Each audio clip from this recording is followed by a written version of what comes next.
August 18th, 1984.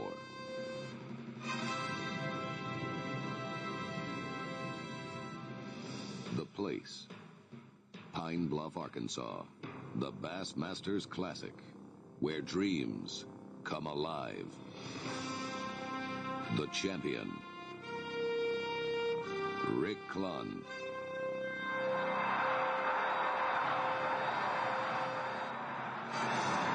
Let's give it for it, folks. Come on, everybody, stand up.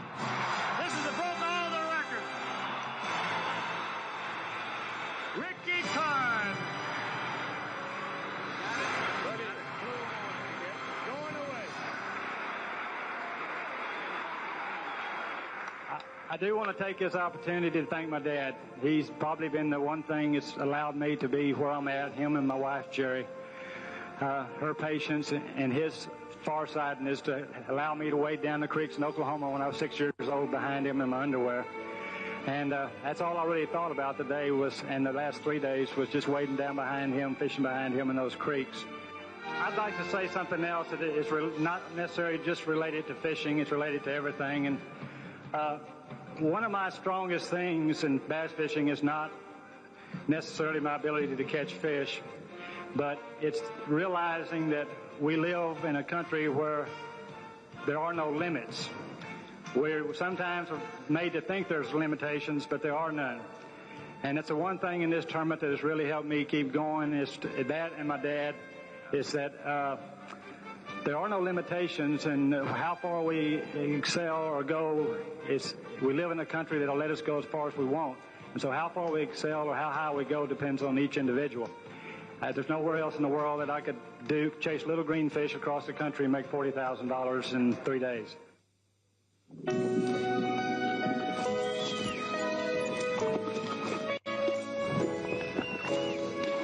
I've got so many dreams inside of me. I have so many things to say. Sometimes I reach out and those dreams are far beyond me. I will find them. I'm not far behind them, and I'll never let them get away.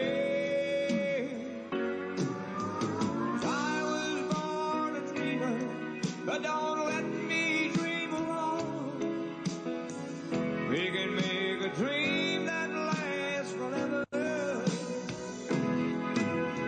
I was born a winner, but it's no good to win alone. We can only win if we're together. Oh.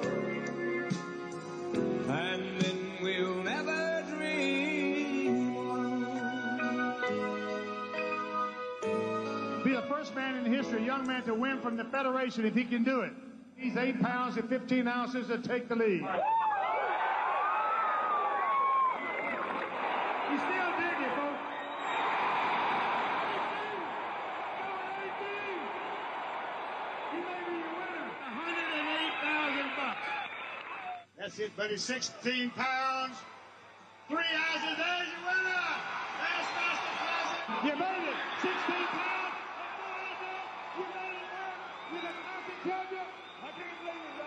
That's George Packer of North Little Arkansas.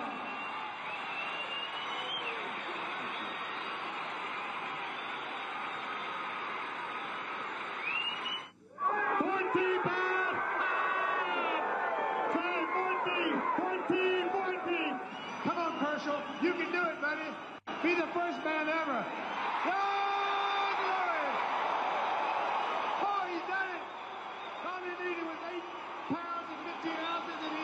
Let's go ahead and weigh this fish. We need 8 pounds and 15 ounces to see if you're going to win this tournament. 11 pounds, 4 ounces market. There you are, B-Team. There's your winner of the Bassmasters Classic. First time ever. Hold me up, Ray. God, I can't believe this. You knew what I went through to catch them 3 little bass. 2 ounces. He won by 2 ounces. It's the best day of my life. This is what I dreamed of, is winning the Classic. This year I fished hard, and the pieces have come together, and it's just been an unbelievable year. And, you know, I'm just real thankful that it turned out the way it did.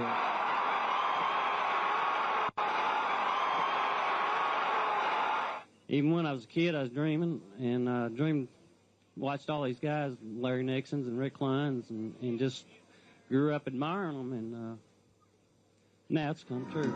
I was born a dreamer, but don't let me dream alone. We can make a dream that lasts forever.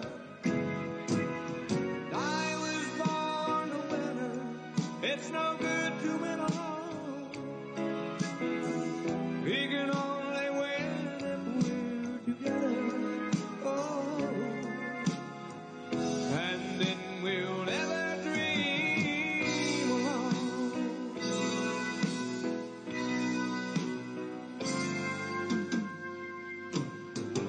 I was born a dreamer, but don't let me dream alone.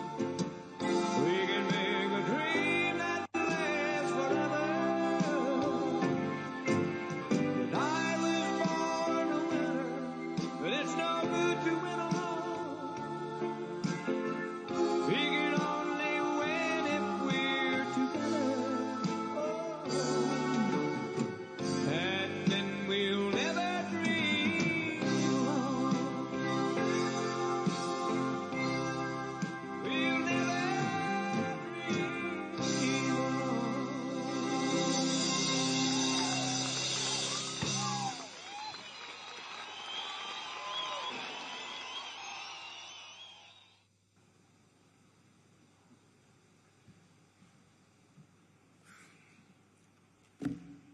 Brings back some memories there, that video. That's a ride through history. And I'll have a little bit more on that here in just a minute. But first of all, good afternoon, ladies and gentlemen. No, I'm not Don Day. Although I wish I had his voice right now, that good radio voice. But he couldn't make it, doctor's orders. And he sends his heartfelt regrets. Don was a big friend of B.A.S.S and Ray Scott. And Don and Pop took a trip to Iraq back in 2002 during a Thanksgiving tour.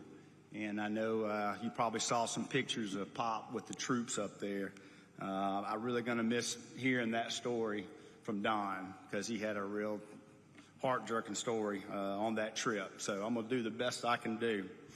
But needless to say, I'm here to fill in for Don. Bear with me. You know, I flunked speech class at Auburn, and I'm trying to make up for it today. That's a joke, by the way. But fortunately, I do have a connection to Ray Scott, the B.A.S.S boss. I do have that connection. I'm Wilson Freeman Scott, if you don't know. You can see in the program there are 2 Wilson Scotts, if you look close enough. I'm Little Wilson, okay? Ray Wilson III, also known as Big Wilson. You're probably wondering, why in the world does Ray Scott have 2 sons named Wilson? It's quite simple. I'm the adopted son. I share his name, and he's had my heart ever since he put a fishing pole in my hand when I was 5 years old. And he made me kiss my first bass. And he was there to coach me up when I shot my first buck. But I didn't have to kiss the buck, thank goodness. But thanks to him, I can pass on this outdoor legacy to my 3 sons. I consider myself the most blessed of sons. But I do want to give you a little background info on that video you just saw. A lot went into that. And the song, I Was Born a Dreamer, is what caught Pop's attention, and which inspired this whole celebration of life today. When I was about 15 or 16, I was watching and rewatching my favorite movie at the time back in my teen cave called Tough Enough. Some of you guys may remember that movie. But it was about an aspiring country music singer who had to enter a tough man contest to win some money to make ends meet. Had a young family. And in the end, gets after getting battered and beat up, he wins. Well, the theme song of that movie was I Was Born a Dreamer. Well, that day, Pop was in the kitchen as I was in there with the TV turned up all the way, and it caught his ear. And he came back to my room. He said, play that again. So we watched it, and we watched it again. And he really liked it. And from that point on, that was his song, okay? Am I right on that? All right. So it didn't take long for him to get this man to my right, his VP of B.A.S.S, Bob Cobb, involved. And Bob put the lyrics to this video. And that's how that video came to play. Now, speaking of Bob, Bob was the ultimate wingman for Pop. Besides being Pop's first hire as vice president of B.A.S.S, he was the first longtime editor for Bassmaster magazine, and then the first award-winning producer of the Bassmaster TV show. A lot of you remember.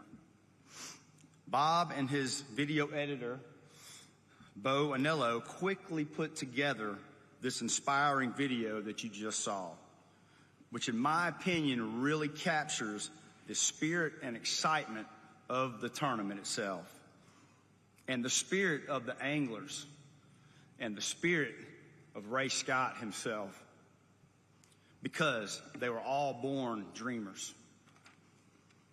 And I'm proud to say those dreamers are sitting in here today, including some true legends. We're truly honored for your presence. Thank you for being here. And I can tell you, Mom loved that video. She tears up every time she sees it. I think it's the incredible spirit that the anglers have and the sheer electricity in the crowds, and just the pride that she saw in Pop, knowing he could make it all happen.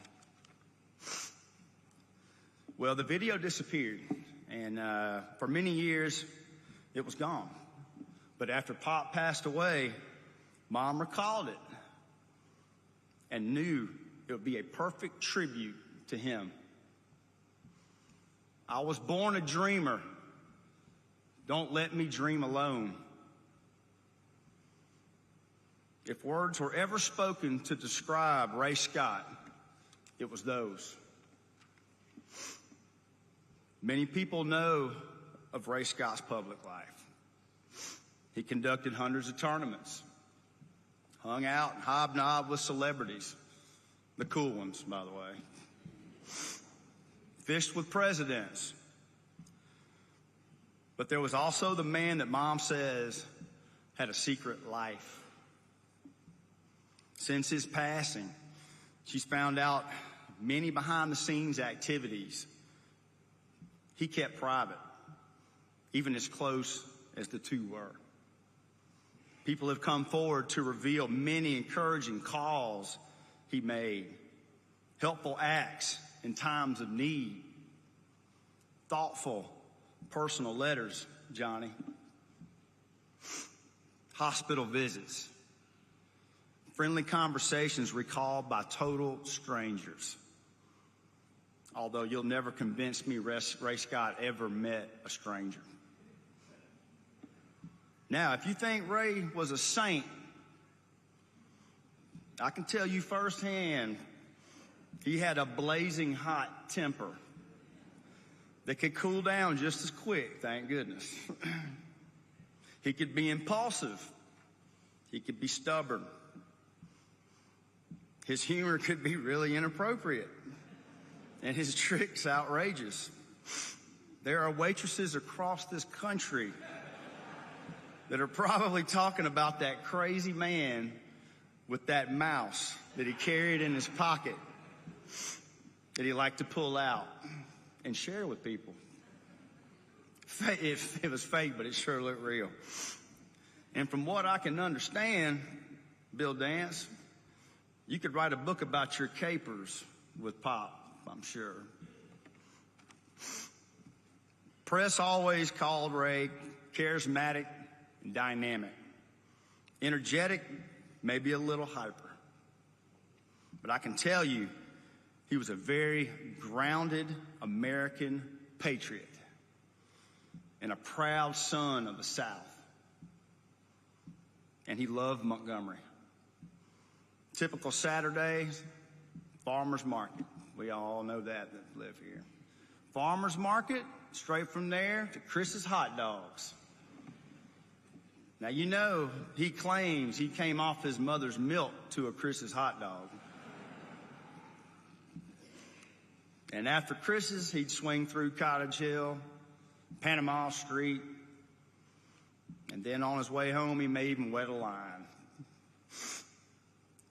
But behind the fun of the sport and even the glamour of bass fishing that Ray Scott presented to the world were many tough battles. In 1967, he abandoned a successful insurance career to pursue his dream.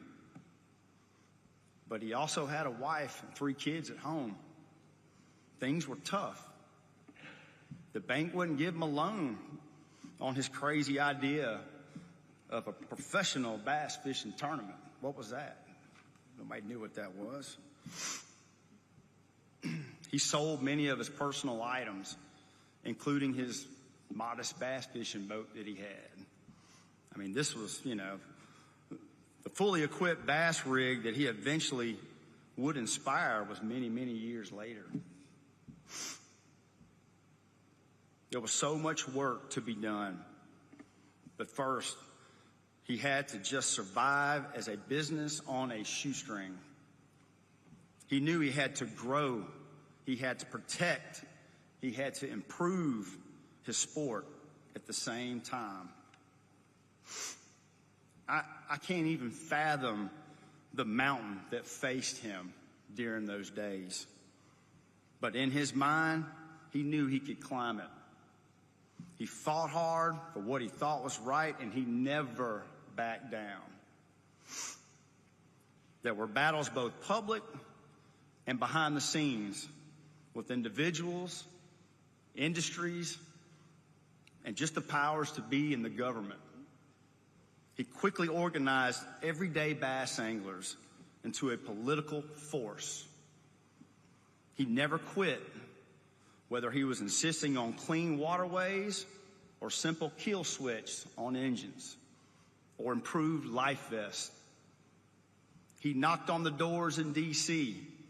and testified before congressional committees for legislation to protect and improve fishing resources, and accomplished all that in his own lifetime. The bass fishing sport would not be what it is today if it was not for Ray Scott. However, if you were forced to single out one of his most proud accomplishments, it would be his promotion and popularizing of the practice of catch and release, which was unheard of back in the day.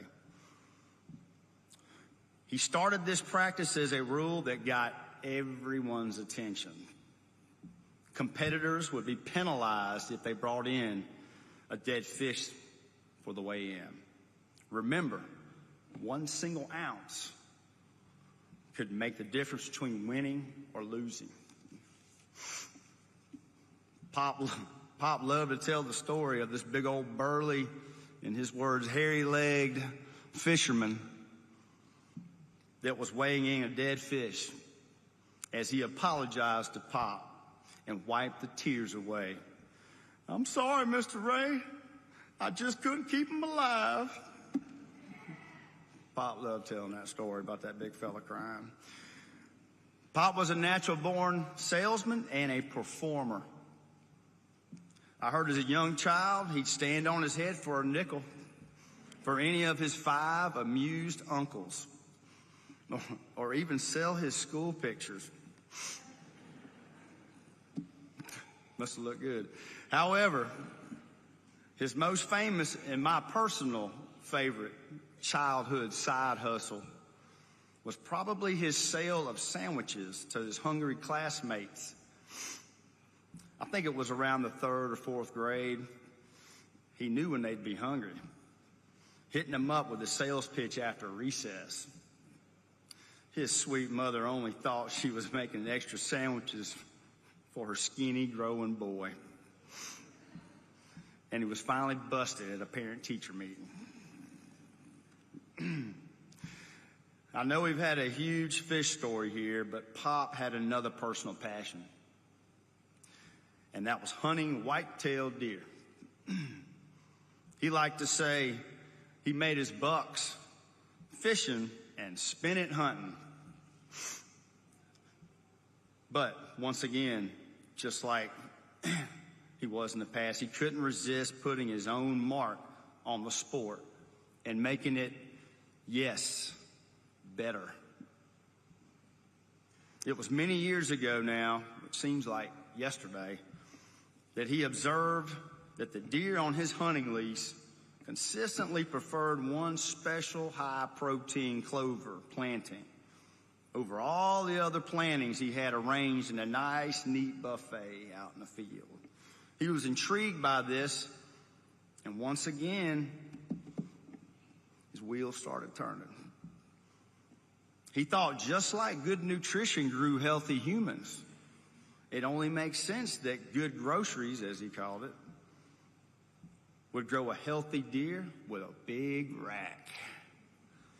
So over the next 30 years, he revolutionized deer hunting with his 2 older sons, Steve and Wilson, and a college kid named William Cousins, who was a summer hire, and he knew how to turn dirt and work deer. Together, they established Whitetail Institute of North America. Their mission was to research and actually create very specific and exclusive nutritional products. These whitetail products were then to be sold in-house by an expert customer service team, which consisted of knowledgeable and fellow deer hunters.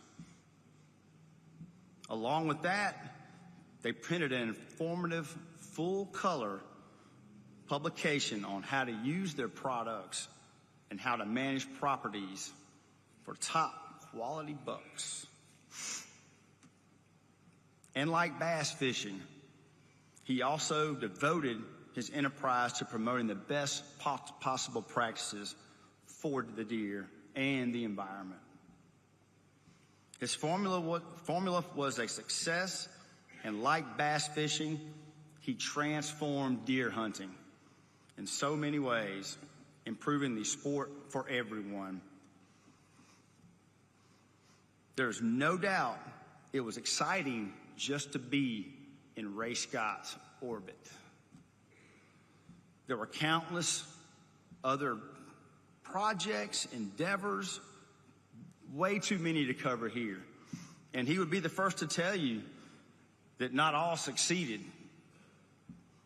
But in the mind of Ray Scott, possibilities were everywhere. That was the dreamer in him. And he had enormous energy and enthusiasm. That was the doer in him. The impatient, let's get it done spirit. That was his trademark. I honestly don't believe there was a day that Ray Scott didn't wake up with some kind of adventure or dream on his mind. And speaking of dreams, once again, I'm proud to present a very special video tribute to Ray from B.A.S.S. and J&M Productions.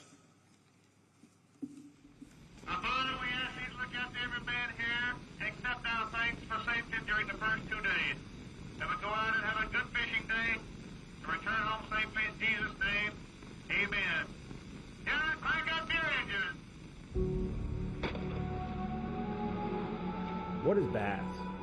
B.A.S.S is a dream thought up by a great American visionary over 50 years ago. Hello, folks. Welcome to the 1972 Bassmaster Classic. A dream fueled by a feeling, a connection, a yearning to connect to nature and unite with others the same. A need to share the amazing secrets of our homes on the water with all that would listen. One thing, I want to thank the Lord for letting me go out and have this privilege. A home for the sport, for the industry, a home for the dream. Never give up! This all started with one dream. A simple daydream at an insurance salesman's desk exploded into an ever-evolving, ever-growing industry, all fueled by a dream. I don't know when or where it happened, but at some point, Ray Scott planted his crazy dream in all of us. I wonder how it would be without Ray Scott. He set the stage. After he came along, everything just got better. The tournaments, the fishing, every year it was better and better, and everybody knew about it. The crowds got huge. We all benefited from Ray's dream. He had the dream, and he just drug all of us along with him to make sure he got there. He's the most profound single individual in our sport and influenced it in so many ways that most people don't even think about. There's so many facets to Ray's legacy. He started the organization. He started catch and release, fishing on television. He sold fishing to the masses. Ray did so many things that it was almost like a domino that he kicked over, and the dominoes just kept falling, and he kept adding dominoes to make it better and better and better. He made it viable for everyone. I don't think anybody on this earth could have took it to where Ray has taken it for all the lure companies, all the fishermen, everybody that owns a bass boat and goes fishing every weekend of the year. It wouldn't be there without Ray Scott. There was nobody in this world would ever sell what Ray Scott did, because he sold something that didn't exist. People bought in, and people got behind him, and look where it went from then to now. All because he was that good a salesman, he believed in himself, and he sold it to somebody and said, if y'all back me, we can do this. And that's why I call him Mr. Bass. Come on, let's talk to him, people. Give him a hand. That's the biggest bass. He created a thing within the industry that became this catalyst that kept it alive. Even anytime it would dip down, somebody would win another tournament, and all of a sudden, boom, it'd take off again. 27 pounds, 7 ounces. He's going to be our winner. There's no way that bass fishing could be what it is today without him. No way. To have that vision to start something that has become a way of life, a culture, a sport, practiced all over the world, one man, right? That's crazy. He made the sport what it is today. There'll never be another Ray Scott. Teaching, learning, protecting, competing, and dreaming together. That's what makes this dream so special. It's not just Ray's dream. It's now all of our dreams.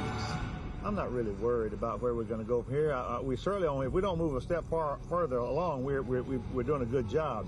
But just like we were 20 years ago, we weren't really worried about year 2 or 3. We knew that it would happen. Bass fishing tournaments have been the catalyst for the growth of this industry because it's created a showcase for the public to see heroes. And it's brought a lot of enthusiasm into the sport, and it's really been the catalyst, as I say, and the fire, the fuel that's driven this industry forward for the public's benefit as well as ours.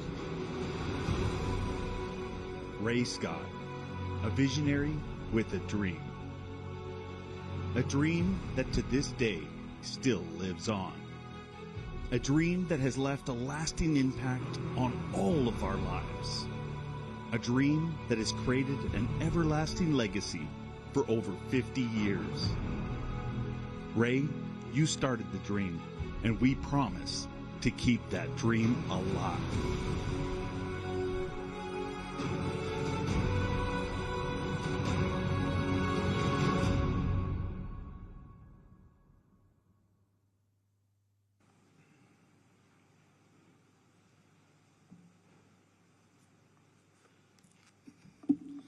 I want to thank Bass and J&M Productions again for that video. Very powerful. I'm going to be introducing our next speaker, Mr. Bob Cobb. I want to give you a little background on him. In 1967, Ray Scott was promoting his first tournament in Springfield, Arkansas, the historic event that would launch his dream of professional bass tournaments. He held a press conference for outdoor writers from all around the area, hoping for some much-needed publicity and entries for his All-American Invitational Bass Fishing Tournament. As Pop liked to say, the writers, they usually came in, listened politely, ate their sandwiches provided, belched and left.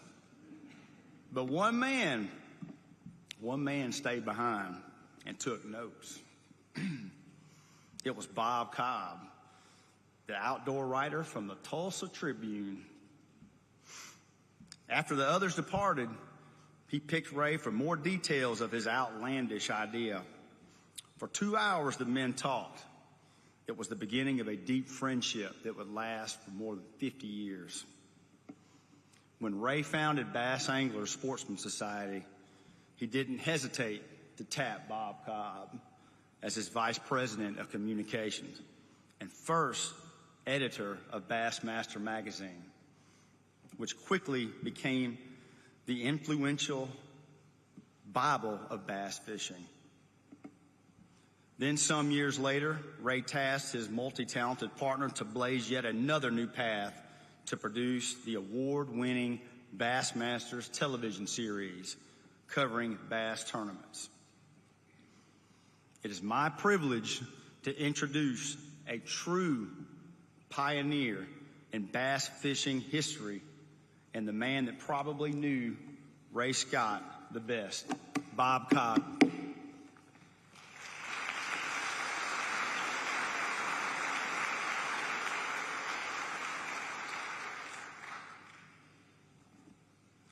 For the Bassmasters, I'm Bob Cobb. I'll tell you this, it's been like a dream, one you never want to wake up from. You bass anglers, you legends, you've lived it too. A dream, yes, but Ray had so many dreams inside him. Ray Scott was born to be a dreamer, just like Mickey Gilley's song, The Bass Boss was born a dreamer. Echoes of the song fill my mind. Don't let me dream alone. We can make a dream together that will last forever. That will last forever. Few men have discovered a new world or blazed a path across the country or built a new industry for that matter. But like Columbus or Lewis and Clark, blazing the trail across the West, or Microsoft's Bill Gates genius, Ray Scott achieved the improbable. He turned sports fishing, the world, upside down. From a lowly cork and bobber pastime, bass fishing has become, over the past 50 years, into a mega-dollar industry with huge followings of fans and cash-for-cash professional anglers and heroes.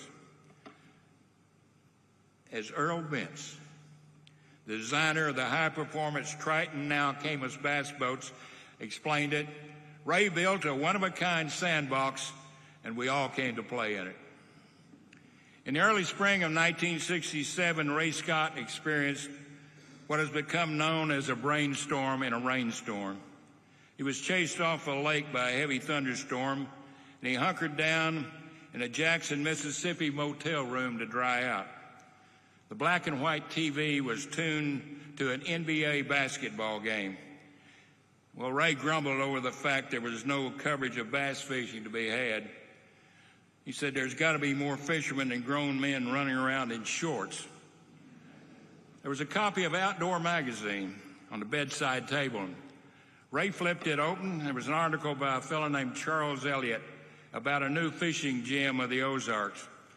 Beaver Lake in northwest Arkansas was destined to become the jewel in a bass angler's crown.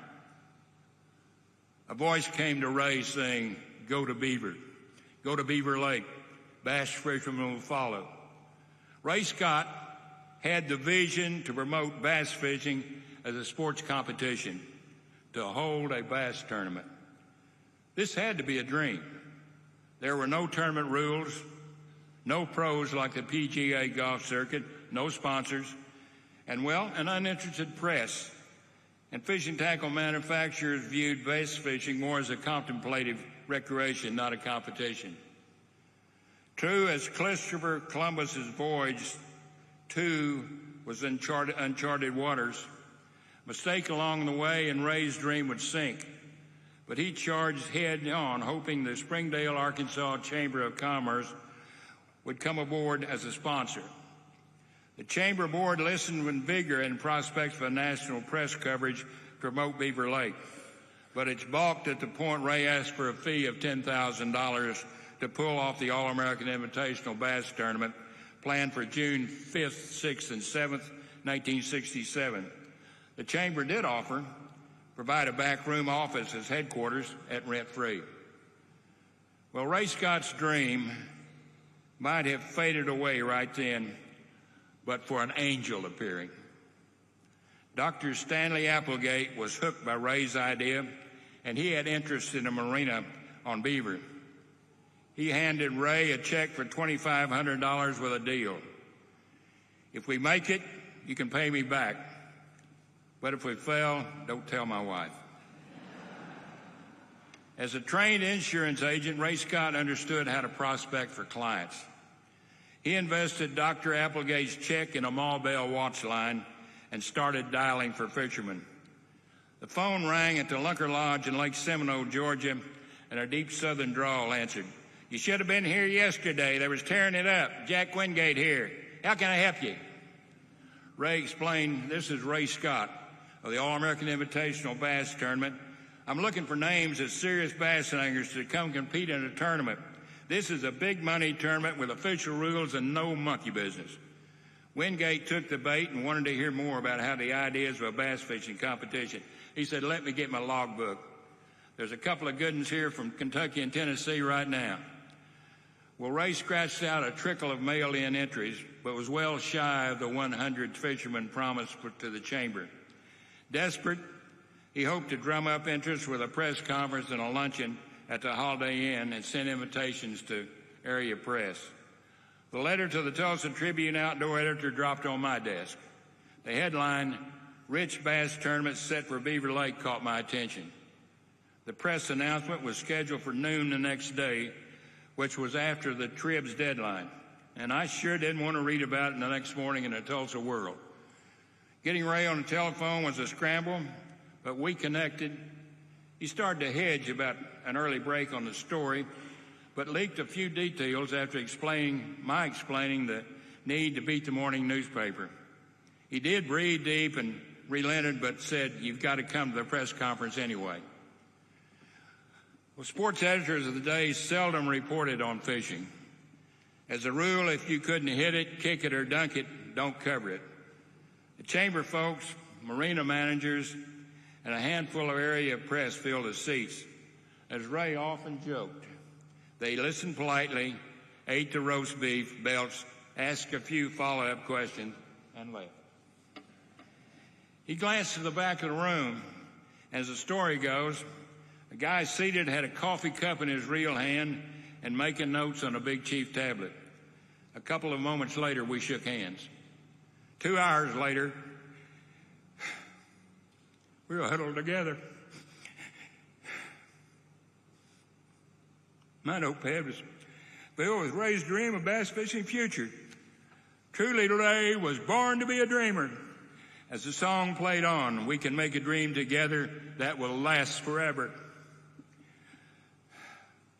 It was a leap of faith that the Cobb family and my devoted wife, Barbara, and 2 young children, Leslie and Brett, followed that dream to Montgomery, Alabama in December 1969.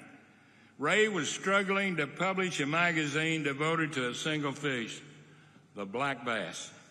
Crude, handwritten articles by fishermen, not outdoor writers, made his Bassmaster magazine unique, to say the least.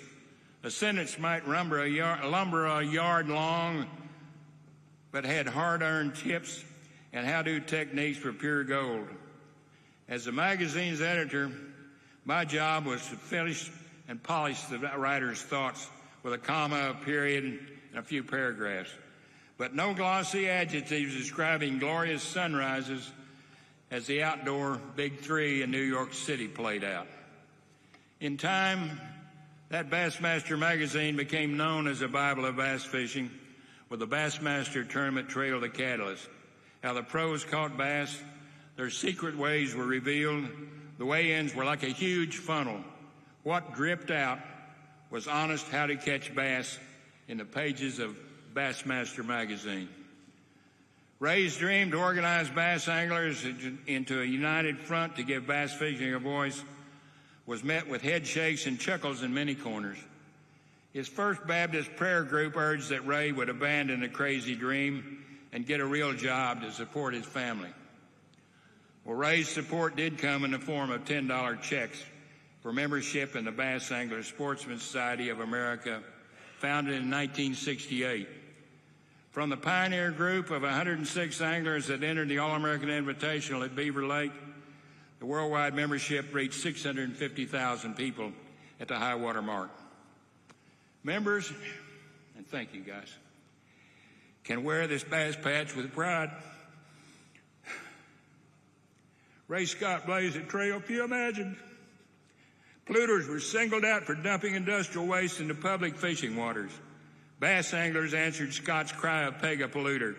In Alabama, Bass sued 284 companies for dumping illegally. Ray's actions were instrumental in the passing of the Clean Water Act in 1972.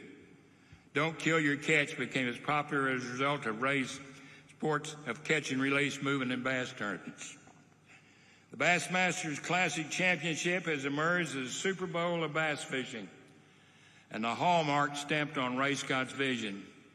Winning the Classic is every Bassmaster's dream come true.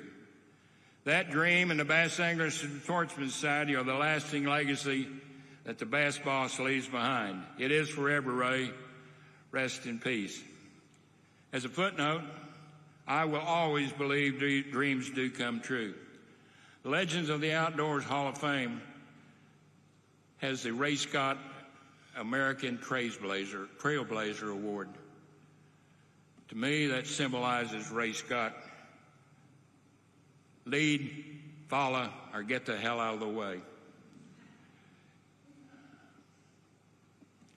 Rest in peace, Ray.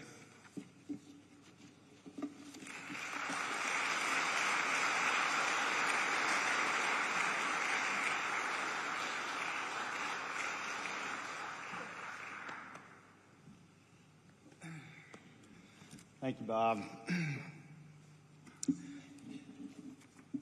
Okay. I'm going to be introducing, we got a trifecta coming up here of world-class dreamers here. If you're a bass angler out there, you got to be a little bit in awe of these next speakers. Each one was a lifelong friend of Ray Scott. I'm proud to present Johnny Morris, Roland Martin, and Bill Dance. These three amazing men not only shared Ray Scott's dream,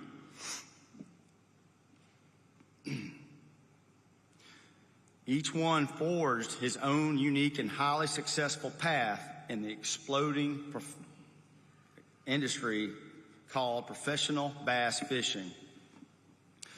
It was on the Bass Tournament Trail our first speaker, Johnny Morris, learned firsthand what made America's top anglers tick, what they needed, what they wanted.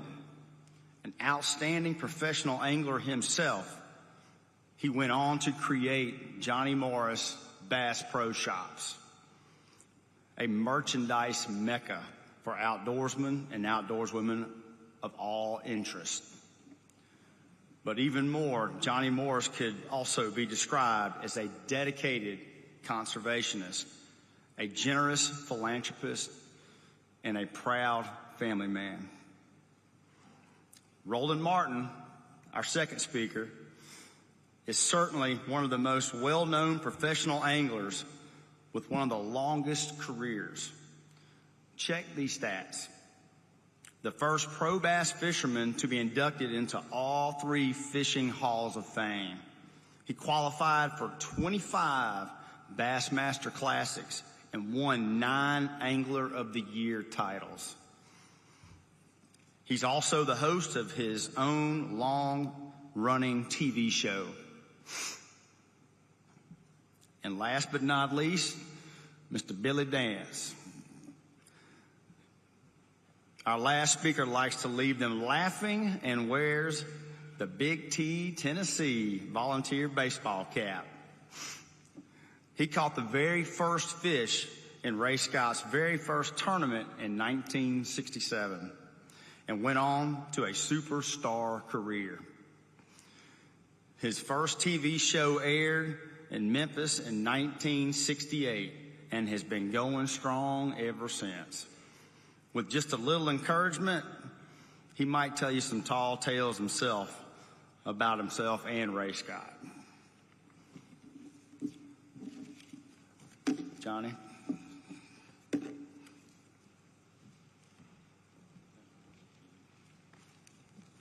Thank you, Wilson. It's a beautiful tribute to your dad.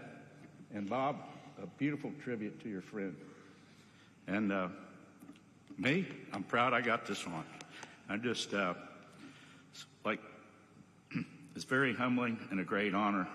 And there's other people, this room's full. There's people around the country, around the world are more qualified or deserving to share remarks about Ray. But I'm very honored, and I walk in and I get this program. A lot of us said, I thought, man, this is perfect, the dreamer. And what's life without dreams? He was the biggest dreamer most of us will ever have the opportunity to meet. And I was coming here and I was reminded a lot about my all-time favorite quote about fishing is from Ernest Hemingway. And Ernest Hemingway said, in a lifetime spent fishing, I've come to realize that it's not the big fish that you catch, but the people that you meet and the friends that you make along the way that matters the most. And I thank God, like so many in here, that so many of us got to meet Ray Scott along the way. And how happy is it, how blessed are we if we get to spend a lot of days in our life around the sport of fishing. And so I wrote this down without even knowing about this program. But I wrote down, Ray helped make dreams come true for many. And a lot of us were blessed. He helped us. I don't know what in the world I'd be doing, or Bill, or Roland, Jimmy, a lot of people in here, a lot of people in the industry, Forrest Wood, Earl Bentz, like, what would we have done if we hadn't met Ray Scott, if he hadn't pioneered a whole industry? He was a pioneer, and so much has been said about Ray, but we know, but like, what a character. He was a kid that never grew up, and he made everybody so happy and he played jokes, but the ultimate promoter for any sport. And I'm not just, we know all this, not just Pentlala, Alabama, not just Beaver Lake in Missouri, but I mean, bass fishing is popular. Spain, Japan, all around the world, this guy helped ignite this sport and kind of re-energize a whole great American sport of fishing. And not just bass fishing, but the things that have been shared, we all know, but conservation, boating, safety. I got one story, so Ray calls me one time. He said, Johnny, you got to come with me to Washington, D.C. He said, you got to wear a tie, too. And anyway, so we go up there, and it was Senator Breaux, and he's having these hearings. And it was about the Wallop-Breaux Act, or an federal excise tax that would go to help support fishing conservation was all earmarked for that. So Ray and I are in there. So who's testifying against us is some other industry leaders who didn't want any kind of tax on outdoor. I mean, I'm not a huge fan of tax, but when all these fishermen knew, you know, and Ray had the vision to know, hey, this is going to be healthy for the future of these sports for generations to come.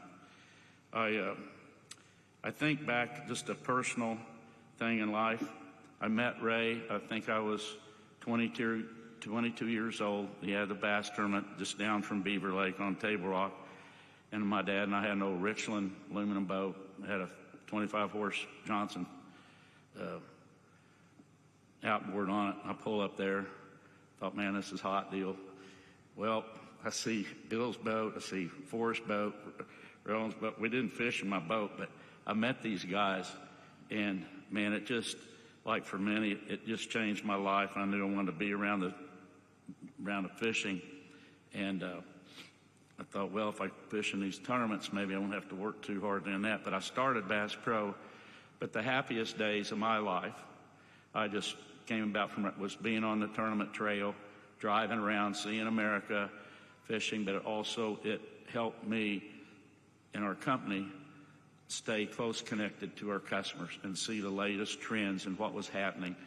And Ray, through his promotional ability, he just built up all this excitement. And of all Ray's accomplishments, everything he did, I know he was proud of working on this little church here down the road in Pintlala. And Gary Barton, he loved that. He loved you, as you know.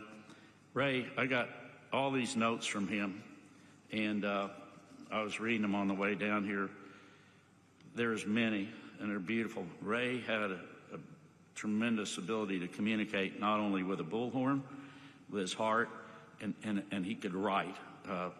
And this was a note I got from Ray back in 1993 after the Eagles of Angling tournament. And he had President Bush and later President George W. Bush.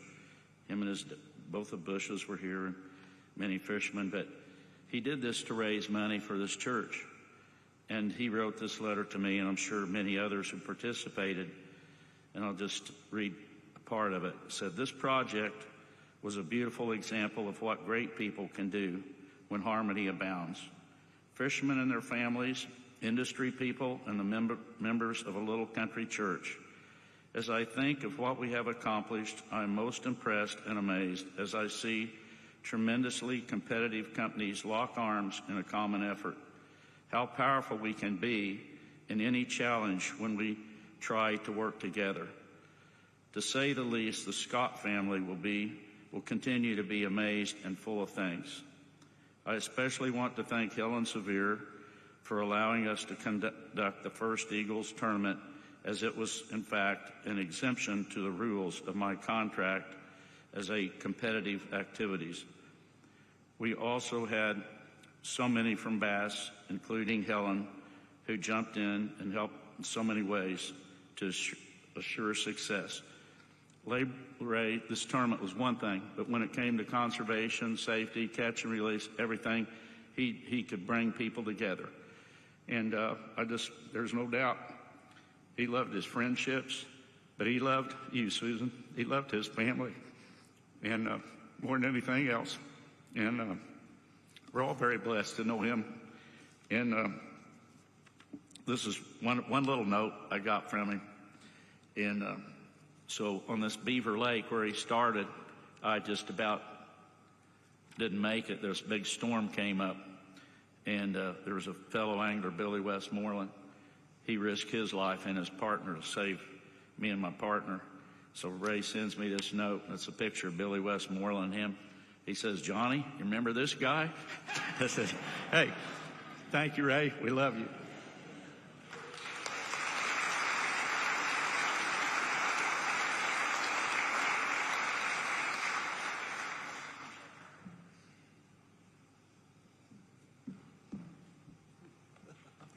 Oh, no notes. I've traveled around the country quite a bit, and one of the things had been asked to me on many occasions is, Who influenced my life and who influenced my career more than anybody? And I unequivocally say Ray Scott. I also talk about Johnny Morris. I also talk about Jimmy Houston. I also talk about Bill Dance. These are my heroes in life. But yet, Ray Scott provided me more insight and more inspiration and more vision than any of them. So that's. I first met Ray, well, it was 1968, but I received a phone call from Ray in 1967. And in 1967, he was talking about the Beaver Lake tournament. Well, you have to understand where I came from. I was recuperating at the time at Santee Cooper as a professional guide, and I'd been doing a lot of guide work and a lot of outdoor riding, and I'd made a name for myself catching big fish there, and Ray had heard about that. He says, Roland, I know you're a famous guide on Santee right now. I was also recuperating from a bad wreck. And the year before, I was traveling in Europe with my parents. We were in Brussels, Belgium, and we had a head-on collision, and I lost both my mom and dad. But what I wanted to bring out was the fact that in their eyes, I was a black sheep. I had a terrible time getting through school. Now, I don't know how many of you are bass fishermen. I don't know how many times that I know Ray had problems going through school. Fishing always got in his way. And that was my problem in high school and college. I just barely got through, but I did get a fairly good education, but in the process, it took me a couple extra years because all I wanted to do was fish. Well, here's the deal. My mother was a teacher, school teacher, and she taught drama and speech and all sorts of things like that. My father was a doctor of engineering. And the reason why we were in Belgium was that he had a 5-year stint in Brazil building dams for the Brazilian government under the Kennedy's AID program. And he invited me down after my military career. And see, by the way, my parents had told me along the way, they said, forget this fishing. It's just absolutely just a waste of time. Just scoundrels and just ne'er-do-wells ever fish. I mean, you can't make a living fishing. There's no future in it. Be a doctor, a lawyer, an Indian chief, anything. But don't, fool with this fishing. And so it was instilled in me deep that there was no future in fishing. I mean, my dad had told me, he said, son, you have to take up engineering in college. Well, I got into engineering and I failed out in calculus. Couldn't handle calculus. But I did get a pretty good education nevertheless. But the point is, it took me a couple extra years because I fished all the time. And my parents were you're a black sheep. You're not successful. You can't do it. So I was convinced I couldn't make a good career. I'd gone into the military. I was an Army officer during the Vietnam crisis. I ran a rifle range, and because of my fishing, I did see one bright thing. The colonel that ran the rifle ranges saw how good I was, and I'd take him down to Santee. And so he kept me from going overseas and kept me going from Vietnam because he had me run the rifle ranges. And we'd fish all the time. So I saw that was a big deal. So at the end of that little stint, my father was down in Brazil, and he says, Roland, he says, I know you're looking for something to do. I said, I'm going to go to Vietnam. I'm just going to re-up. I'm going to be a big hero. He said, how about this? He says, you got a pretty good education. Why don't you come down and teach in the American school at Recife, Brazil? And I said, okay. Well, finally, he talked me into it. And I went down there, and we lived together for a whole year. And again, he instilled on me, when you get home, you have to do something constructive. You have to forget all this fishing. And so finally, they were killed, of course, in the accident. And then the next year, I'm recuperating, and Ray Scott calls. And right away, his visions, his dreams, his aspirations are saying, hey, this is going to be a big sport. This is going to be the most fantastic thing in the world. There's going to be tournaments. And I'm saying, are you kidding me? You're nuts. You don't know what you're talking about. I argued with him just all the time. He called me several times, and I wouldn't get on his bandwagon. I just wouldn't do it. He said, you got to come in the tournament. No. Call me in 68. No, can't do it. Finally, in 1969, he called me about the 10th time. He said, you're going to have to see a tournament. Just have to come to a tournament. And I came to the Eufaula, Alabama tournament. The world record string was caught that week with Gerald Blanchard and Rip Nunnery, 197 pounds. Bill Dance right here caught 81 pounds in one day with 15 bass. So, I mean, this is a fantastic, big, giant tournament. And I'm coming from the swamps of South Carolina. I'm looking at these guys in these massive strings, and I get in my car, and I'm starting to drive away, and Ray is calling me down. He said, Roland, where are you going? I said, I'm going home to the swamps of South Carolina. These guys are way too good. I can never compete with these guys. This is the biggest deal. He says, no. He says, wait, there's humility in the sport. There are people that don't necessarily catch all these fish every day. And so Jimmy was there, but I don't know how you did. I think you did pretty good. But anyway, I said, okay, reluctantly. He said, Roland, come to dinner. I'll take you to dinner tonight. It was a very cheap dinner. I think it was a hot dog or something. But anyway, he starts talking about the virtues and the dreams that he has and the vision that he has to make fishing what it is today. I mean, and I'm kind of coming around to it. I'm kind of saying, boy, I wish this would happen, because I've been guiding some, and I've seen the advantages, like in the military, when I'm taking the colonel all the time. So I'm thinking, maybe there is a future. Maybe it would be really great if I could get into this sport somehow. He says, Roland, here's the deal. He says, you're going to have to come and start fishing these tournaments. So he's such a good salesman. You know, he's the world's best salesman. He sold me the second life membership in Bass ever. $100 membership that night. I'd only met him that day. That was it. And so he had already sold me a $100 life membership, and I didn't have much money. And the first life membership was Don Butler out of Tulsa, Oklahoma. So anyway, now I'm starting to get on his bandwagon. His visions and aspirations are really kind of starting to affect me a little bit. I'm thinking, oh, wouldn't it be cool? Maybe there is a possibility here. Well, come to the first tournament. You got to enter a tournament. So I went to Toledo Bend in 1970, did real good. Went to the next tournament, won it. Went to the next tournament, did real good. And finally, at the end of the year, 1970, I'd won a whole bunch of stuff. I think I won Angler of the Year. Ray comes to me with an idea. Now, you have to understand, I've known Ray a long time. He has a good idea each and every day, not just every once in a while. Every day. Every day he's got an idea. So he's got an idea. What's that, Ray? I'm going to organize a big, giant deal going across the country, a Bass seminar tour. I'm going to get Bob Cobb. I'm going to get John Powell. I'm going to get Harold Sharp. And I'm going to get Luminan's big speakers on the local levels, like Bill Dance and Forrest Wood, when we can get in their area. And we're going to have, and if you'll join us, you can help run the projector and carry all this stuff and do a little deal on structures and help us with the seminar deal. And I'll pay you. Now, at the time, he paid me $12,500 that first year. He hired me in October of 1970. And by the October of 1971, the membership of Bass went from $17,500 to $67,500. So we had an increase of $50,000. And he said, Roland, here's a little bonus. What I'm going to do with the four of you, I'm going to pay you 25 cents for each member, each $10 member. So that 50,000 members translated into another $12,500. So now it's $25,000. Well, on top of that, I'd won a couple tournaments that year, and I'd won another $20,000. Now I'm sitting there with $40-something thousand in 1971, a young kid, 30 years old. This is an absolute fortune. I mean, I couldn't ever admit. And here in the back of my mind, in my subconscious, I wish I could prove to my long-lost parents that I could be a success in this business. And that was the driving force. How can I prove to them? How can I show them that there's a future in the sport? Well, anyway, we went on the seminar tour. Let me tell you a few little idiosyncrasies about Ray that you probably didn't realize. One of the things that Ray does is he'll go into a room. Now, I was on the road with him over 200 nights that first year, over 200 nights on the road.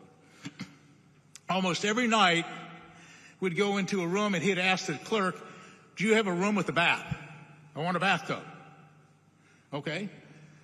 He'd get in the bathtub, fill it up with water, sit in there for a whole hour. He'd take a legal pad, a big, giant, yellow legal pad, and he would fill 10 or 15 or 20 pages, mainly with doodle and scribble. And every once in a while, every week, it'd be something like the Bass Research Foundation, or there'd be something about the Wallops Bureau Fund, tax fund, like Johnny was talking about. And there would be stuff like, I don't know, bass clubs and all these different things. And each and every morning, here was a neat thing, was we were the sounding boards. There'd be Bob Cobb, there'd be Harold Sharp, there'd be John Powell. And he'd say, hey guys, I got a couple ideas. What do you think of this? Now, I'm not saying I had any influence on what happened or what Ray had thought, but it was a privilege for me to be a sounding board. and listened to his original ideas and how they developed. And sure enough, I saw the development of all the great things that Ray accomplished in Bass and through all the conservation efforts. The catch and release program, I did have a contribution there. And all some of these other things that happened, I was right on the ground floor of that. And so I was a pioneer with Ray, and at least I had some input, maybe, and I just felt so good about it. But anyway, there's a book that was written a little bit later after that, and it was Bob Boyle's book called The Bass Boss. And there was an amazing quote that Ray had said on several occasions, and he says it quite often. He says, Ray Scott says, I can inspire people and I can make them dance. Hey, by this time, I'm a dancer. I'm following his wagon. I'm the two-step catching as many fish as I can. I mean, I am really on top of Ray's program. I'm following him on every path that he's suggested, even though they're somewhat ridiculous, because each and every day is ridiculous ideas as well as good ideas. And so, I'm right there. I'm right there in the middle of it all. So, as I look back and think of all the great contributions that Ray did, and you know what they are. I mean, you can read the books that Bass, Bob Cobb's book, by the way, chronicles the stories and progression of Bass better than any book in the whole world. If you don't have Bob Cobb's book, you need to get it. It really captivates what we're talking about here, more than anything in the whole world. It's the best book ever. And you got to get that. You got to get Bob's book. But anyway, I just want to say as a tribute to Ray, there were 3 things that he did besides I learned to name my son after him, but 3 other things, and that was his original, I'd say it's his vision, you call it a dream, same kind of deal. I call it a vision. He opened a vision of what this sport can be. It opened a vision of what the world could be now. And he was a predictor of the future. 50 years ago, he was talking about today's world. I mean, that's how far advanced he was in his thinking. All the different innovations we have, he would talk about 50 years ago. I'm telling you, it was just incredible. The second thing that Ray did was his inspiration itself. He inspired me more than anything. I mean, I danced to his tunes. I mean, his inspiration, I didn't know that I could do this. I didn't know that I didn't have the self-confidence in my own abilities, but he gave it to me. Ray did. And the third thing that I want to thank him for is this beautiful springboard of opportunity, the platform that we all have to get ahead in the world, that Johnny Morris has for his wonderful Bass Pro Shop, that Bill Dance has, and Jimmy Houston has, the great television show, all the industry innovations that we have. So thank you, Ray Scott. Thank you, sir.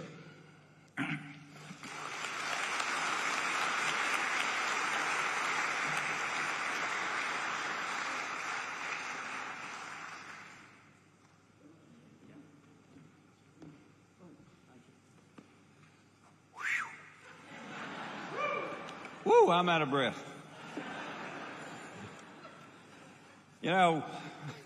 Thank you, Roland. That was very well done. Thank you, Bob. Thank you, Wilson. A couple of months ago, I got a call from Jim Kent's who asked me to be here, that Susan had put together this memorial for Ray, and she said, to remember Ray. And I got to thinking, I said, to remember Ray? How in the world could you forget Ray? Think about that. That's something I'll never do. How can you forget Ray? Something I'll never forget. There's an old Indian proverb that goes something like this: as long as you call his name, or someone calls his name, he'll always live on. And the trail that Ray left, his good name will certainly be called many, many times for years and years to come. There are very few folks out there that come along that change the rules, or people that change the game, or even few special individuals that invent the game. But there was one person, Ray Scott, did that. all the while making a ripple that became a tsunami called the bass fishing industry. Fishing is when a fellow like Ray begins with a dream that never stops believing. His is a contribution we can never repay, but will be forever grateful. You know, we meet people in life, and we shake their hand, and they smile, and a smile goes a long way. But there was something very special about Ray Scott. He had just an instant likability about him. His eyes, the way he looked at you, the smile he had, but he had that instant likability. You know, our first meeting took place a few months prior to that very first tournament on Beaver Lake in 1967. Diane and I were on Pickwick Lake fishing when Ray, Glenn Andrews, and Ed Howell, who I knew, who worked for the Tennessee Wildlife Resource Agency, pulled up. Glenn, who was a guide on bull shows, was probably the best bass fisherman that I've ever known. I had never met Ray at that time, but I'd heard a lot about him. And from our outdoor editor in Memphis, Henry Reynolds. But Henry had told Ray a little bit about me, and that Ray should invite me to that first event. Well, after I was introduced to Ray immediately started his sales pitch. He started right in, right there in the boat. And after a few minutes, I was kind of overwhelmed with him. And I said to myself, man, I like this guy. I really do. And he just kept talking about his tournament. You know, we're going to do this, we're going to do this going on. He sounded like an auctioneer. And after a sentence or two, he'd look and smile, and had a good smile about him. And he said, we're going to go down below Pickwick Dam to the B.A.S.S Motel. There's a hangout down there, and we're going to have breakfast. Why don't you and Diane join us? And I said, okay. So a little bit later, we met for breakfast. He kept talking about his tournament. He was the first guy that I think I ever met that could speak clearly with an egg, a slice of bacon, and a piece of toast in his mouth and never miss a beat. And really, that's when it all started for Bill Dance. Surprisingly, I went to that tournament at Beaver Lake, and luckily, I led that event for the first 2 days, and a great guy, Stan Sloan out of Nashville, won it. In the weeks that followed, Ray and I talked quite a bit about his tournaments, or a particular tournament he was going to have in October on Smith Lake at Coleman, Alabama, and which I fished. In his next 5 events he had the following year, I fished those. And during that event, over those 5 events and that following year, I got to know Ray better and better. We talked a lot. We developed a good friendship, a very good, real friendship. You know, like I told Steve Price, one of our good outdoor writers and one of the better writers or good writer for Bassmaster magazine, I told him, you know something, I'm beginning to realize what Ray was doing. He had a dream that was slowly becoming a reality. And there was no question in my mind, even in that early stage, he was changing our industry. And I was fortunate that I had met a lot of people in our industry, leaders in our industry. Claude Turbyville at Bomber Bait Company, Cotton Cordell at Cordell Bait Company, the people at DuPont Strand, Jack McCarran, and other leaders in our industry. And manufacturers were changing their lure design and their color patterns based on tournament results. Trolling motors were becoming more powerful and better built. Boats were being designed wider and longer so they could handle the larger outboards. Rod manufacturers were changing the length and the materials. in the actions of their rods. More and better electronics were being introduced. Why?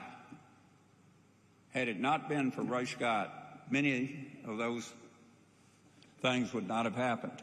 And many of us, Roland, Johnny, and many of these fishermen out here, would not be where they are today, and the industry would not be where they are today had it not been for one man.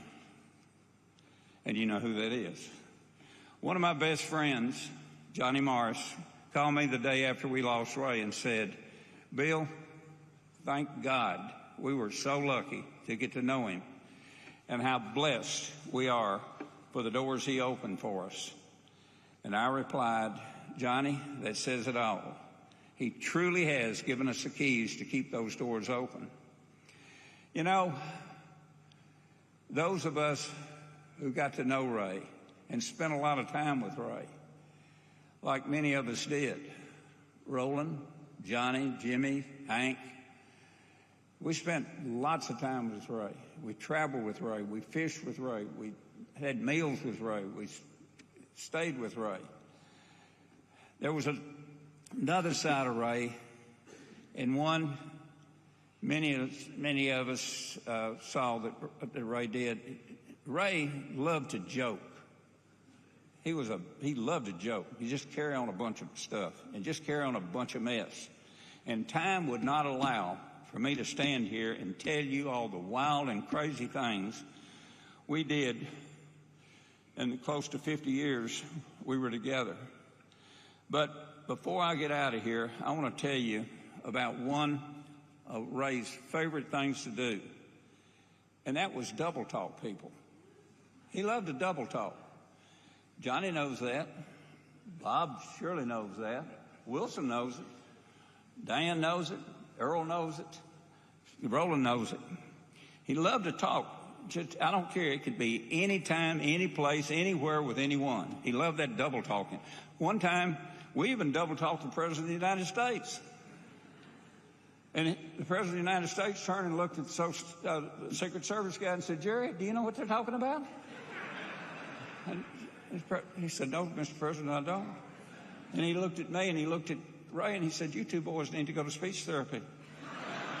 You're crazy. You're crazy. But he thought we were crazy, and we probably were.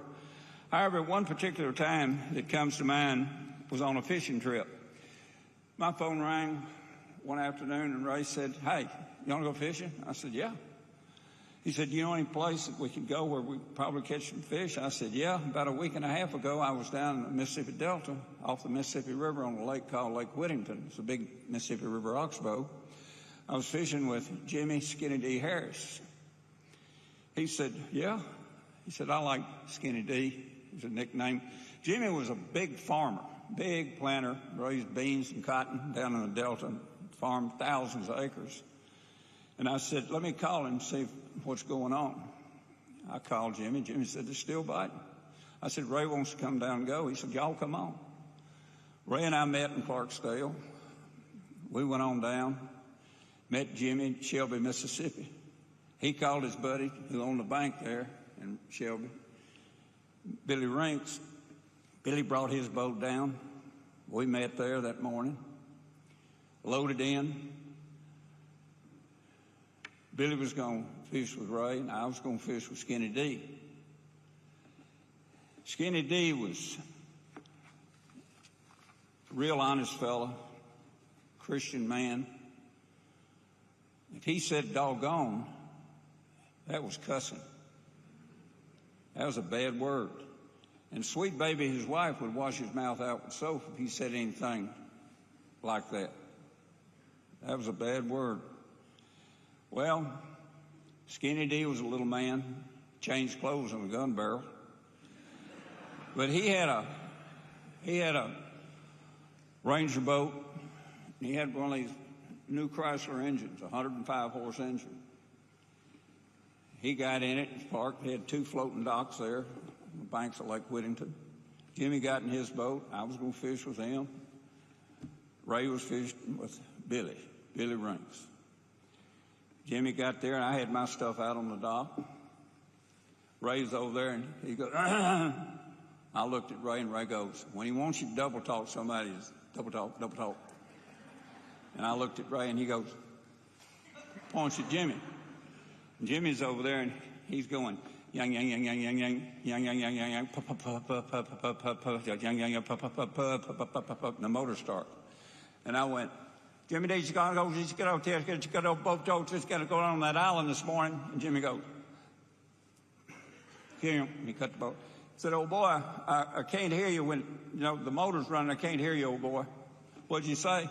I said, if we're going to go down there on the end of that island this morning where we started last week, that's where we're going, old boy. Yang, yang, yang, yang, yang, yang, yang, yang, pup, pup, pup, pup, pup, pup, yang, yang, yang, yang, yang, yang, pup, pup, pup, pup, pup, yang, yang, yang, yang, yang, yang, yang, pup, pup, pup. I said, Skitty Day, we're going to get first. You're going on plastic worms. You get up there before we go. Well,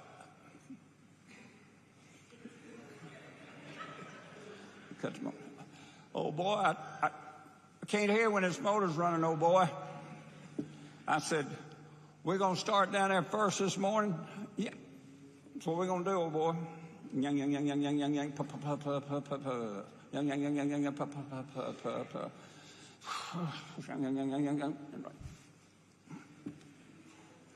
I said, well, we got to go just get some plastic worms. We got one up there before you get on down there. We get this morning now. We got plastic worms. He goes, cut the kill. I told you I can't hear you when this motor's running, old boy. And I said, okay. And so I said, what is it? I said, we're going to fish plastic worms. Yeah.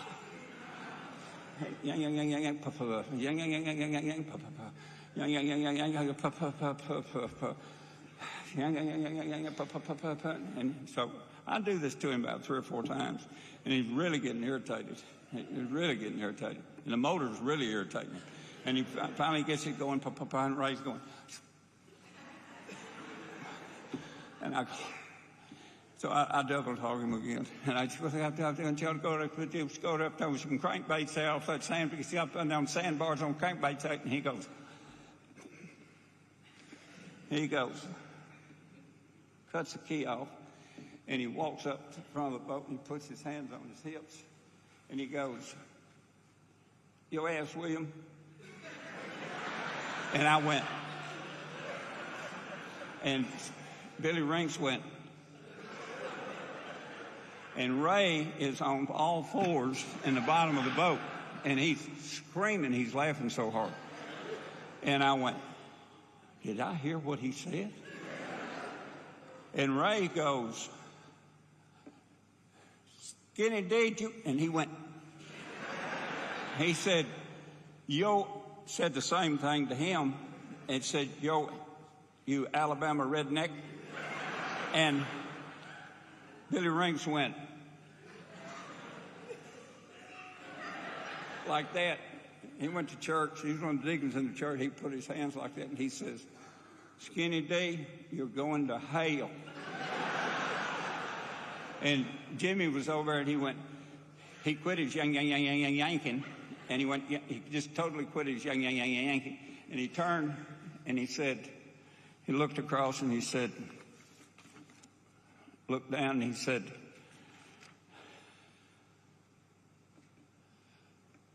I'm going to ask you two boys. He looked at me, and then he looked at Ray, and then he looked at Billy, and he looked at us like a cow looking at a new gate, and he said, I ask you, for whatever you do, please don't mention what just happened to sweet baby. And that's his wife, because she'd wash his mouth out with soap. He said, have we got a deal? Have we got a deal? And we agreed. He says, Billy Rinks just shook his head, and he says, never have I heard you talk like that. But anyway, that's probably one of the funniest things. And Ray couldn't get up. By now, he's over on his back with his hands up and his feet up in the air. But that's one of the funniest things. One of the funniest things I ever watched Ray do. But like we said, no doubt, Ray was a dreamer. No doubt he was. He was a promoter, a showman, a leader, a salesman. He was a marketer, a publisher, a conservationist. He was a motivator. He, most of all, he was a father, a grandfather, a great husband to you, Susan, and he was my dear friend. So in closing, how about it, Ray? You catch one for me on the other side, and I love you, buddy. And I just want you to know, Diane and my family, we miss you, and we always will. Thank you all for being here, and I hope to see you all again sometime real soon. Thank you very, very much.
It's great to hear some of our heroes speak on Ray.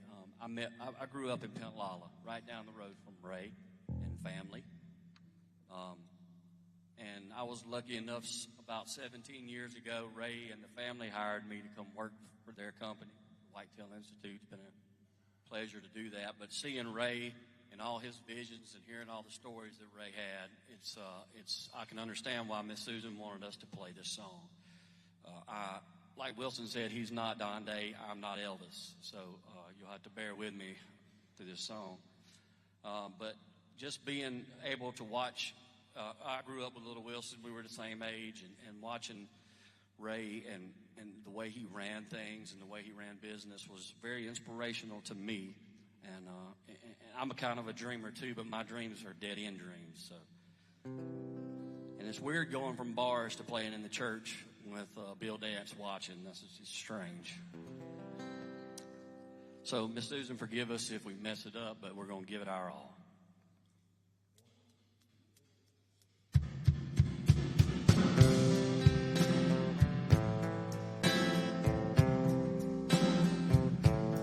There must be light burning brighter somewhere. Got to be birds flying higher in the sky, more blue. If I can dream of a better land where all my brothers walk hand in hand, tell me why, oh why can't my dreams come true?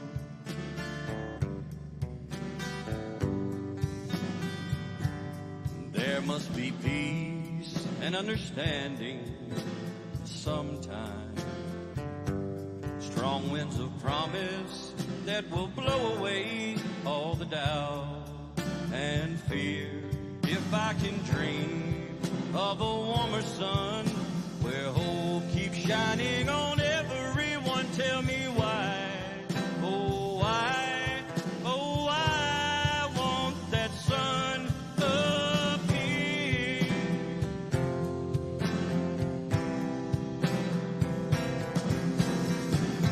We're lost in a cloud with too much rain. We're trapped in a world that's troubled with pain. But as long as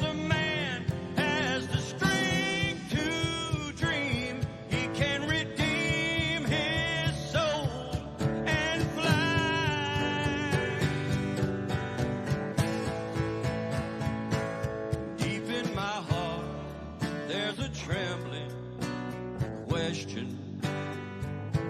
Still I am sure that the answer's gonna come somehow. Out there in the dark, there's a beckoning candle, oh yeah. While I can dream, while I can talk, while I can stand, while I can walk, while I can dream, please let my dream come true. Right now, let it come true right now.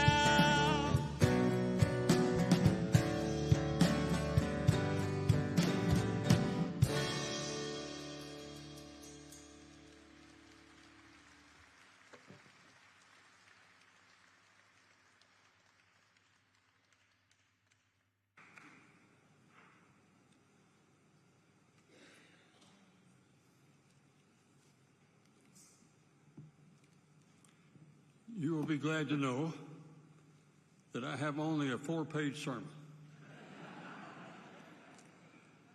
And Roland, I have never heard anybody speak who breathed only twice. You breathed once when you began and once when you ended. Phenomenal. But it was all great in between. So glad to see each of you. I'm glad to know that Brandon is not ashamed of being from Pentlala.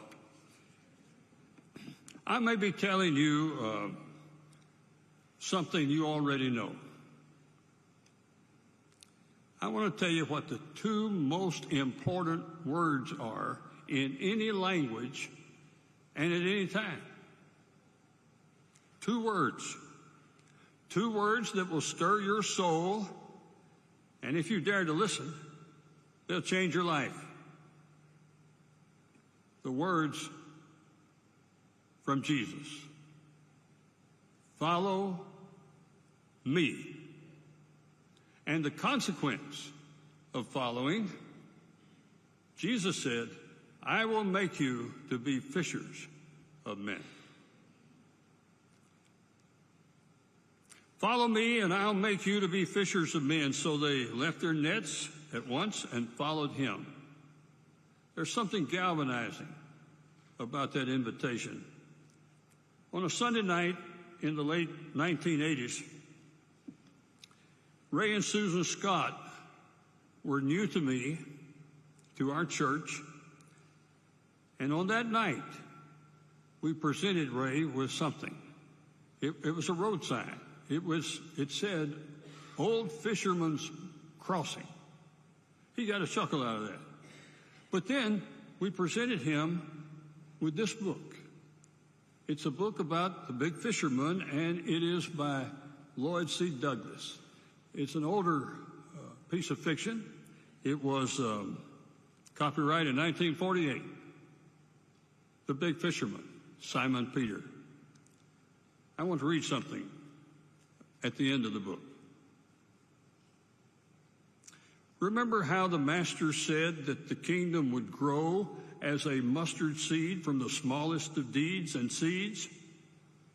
Always there will be some who hear his voice. From The Big Fisherman.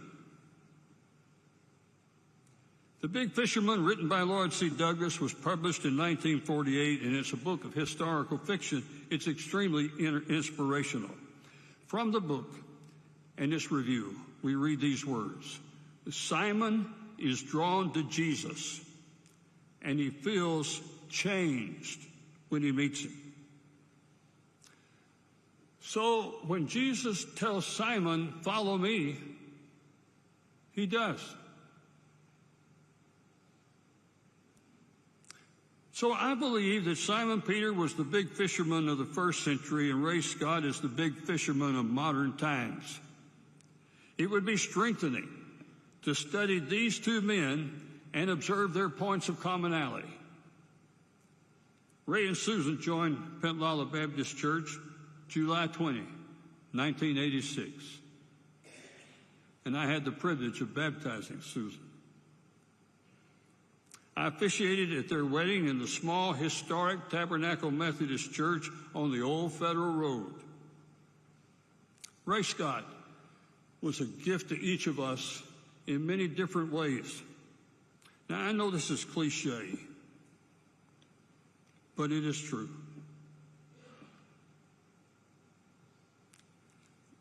Ray Scott did what many fail to do when they die.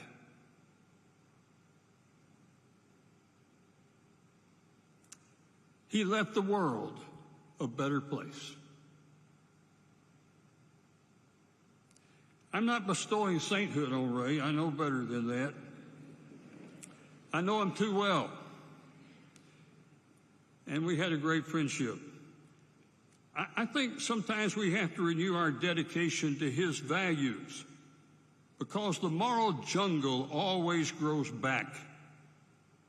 You and I love his family, and we're praying for each of you. He would be so proud of you today, all of you.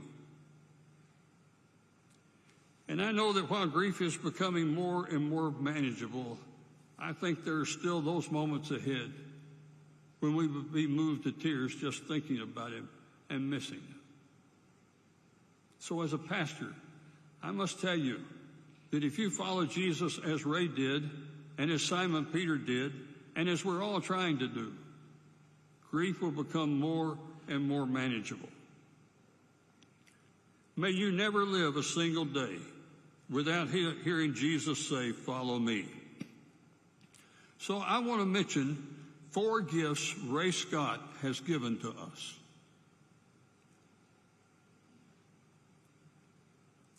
First, may I share with you the best gift he ever gave to me. I've never spoken audibly about this. I've not even conversed with Jerry, my wife, about it. And so I'm making myself very vulnerable in doing so. The best gift Ray Scott ever gave me was the gift of letting me be by myself and be myself. You see, I'm an introvert, and I don't have to tell you what Ray Scott was. Of course, I often have to do things which might indicate otherwise, but I loved Ray Scott and still do and will always. Between us, there was an amazing dynamic in that we loved each other differently and we trusted each other. I've seen Ray's face turn red with righteous anger at those who polluted the waterways or with those who played the fool with boating safety. The world is a better place, isn't it, because of Ray Scott? I enjoy recalling the early 90s when 4 annual fishing tournaments were held on Ray's Lake in Pentlala by the greats of bass fishing. You're all here today. Even today, I still pinch myself remembering being with President George H.W. Bush. It was the stuff of a Ray Scott dream. I can still see the president in the church's fellowship hall, walking down the main corridor, conversing with him in my simple, nondescript office, and then hearing him speak from the pulpit about family, faith, and friends. For a few years, I would send a note to the president around Thanksgiving, and he would always respond with a very nice reply. I'll always be in his debt just as I'm in your debt. But let's be clear, it is a moral debt, not a monetary debt.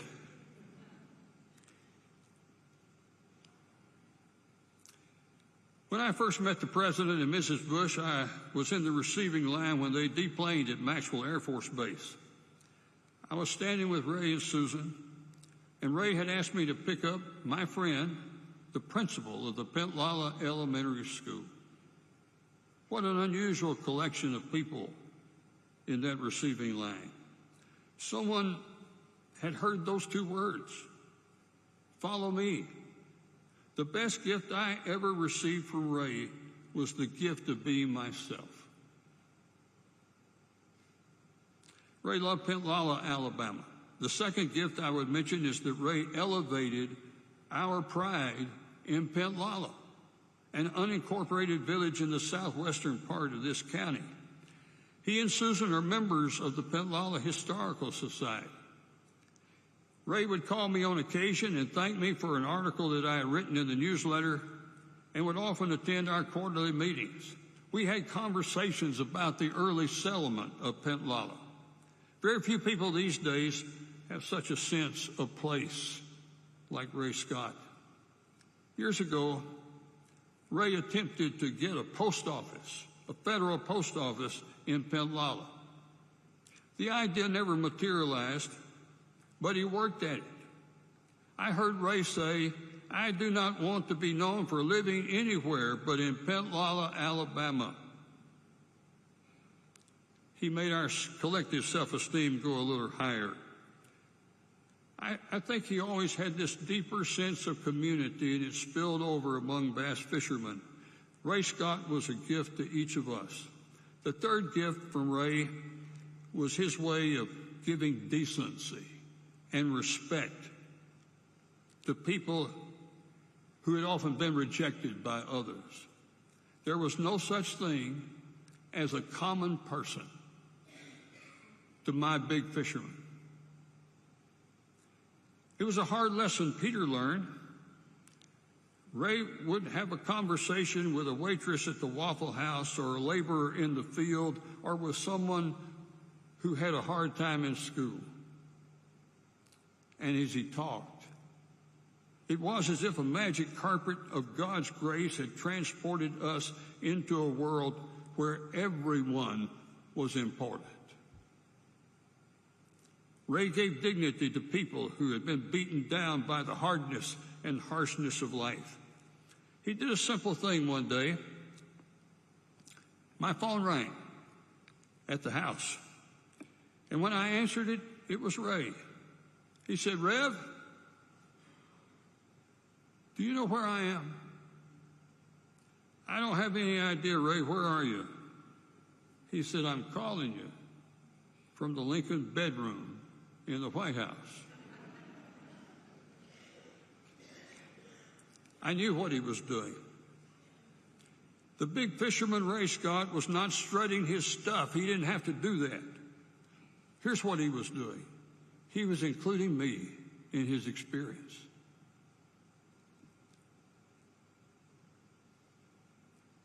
The grace of God is transforming because it involves a powerful inclusion. It was hard for Simon Peter to learn that, the original big fisherman. But once learned, nothing was ever the same. Everyone is important. Now, finally,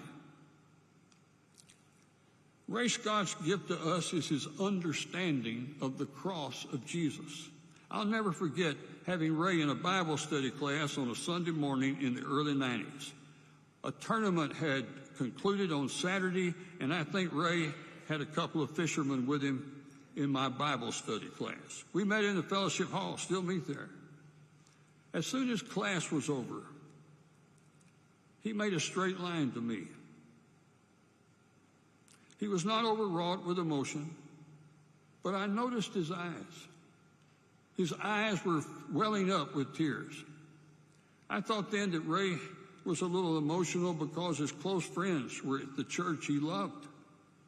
Now, I may be wrong, but I think Ray had something like an epiphany, at least a deeper understanding of the cross.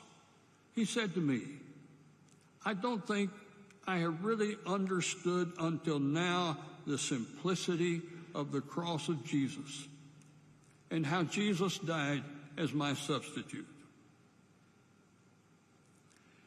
The two most important words ever spoken. I hope you'll keep weighing them in your mind. The words, "follow me." These two words harness the power of every language, and they communicate to the core of our souls. I think today there's a conversation taking place in heaven between two big fishermen. To God be the glory. Great things he hath done.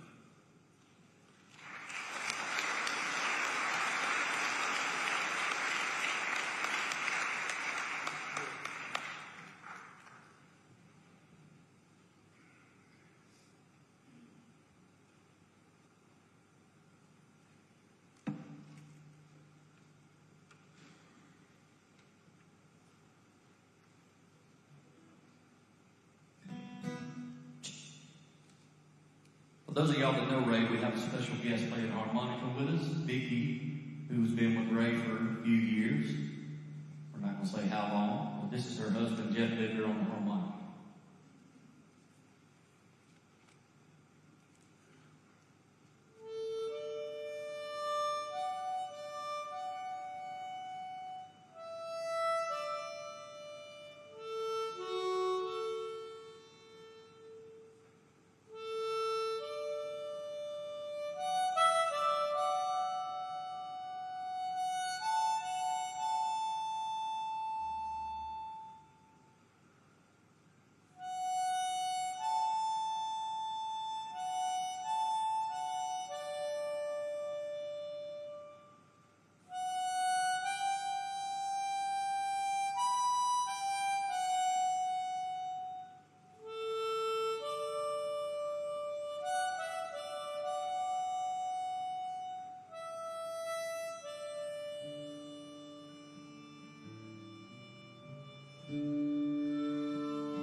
Amazing grace, how sweet sound that saved a wretch like me.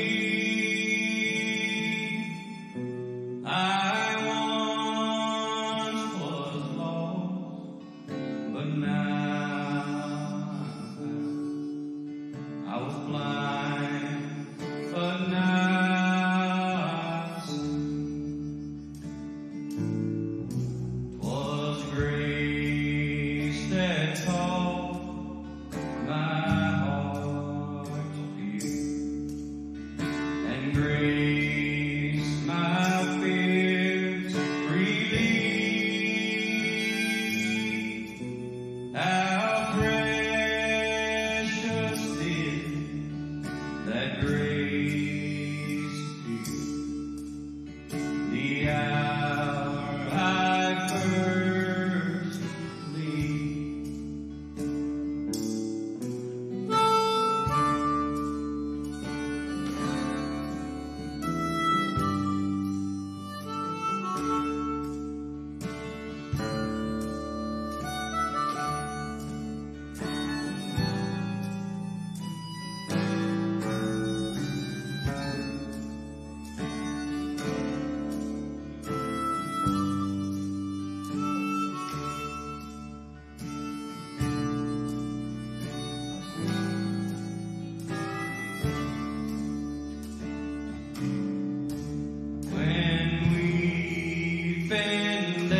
Thank you.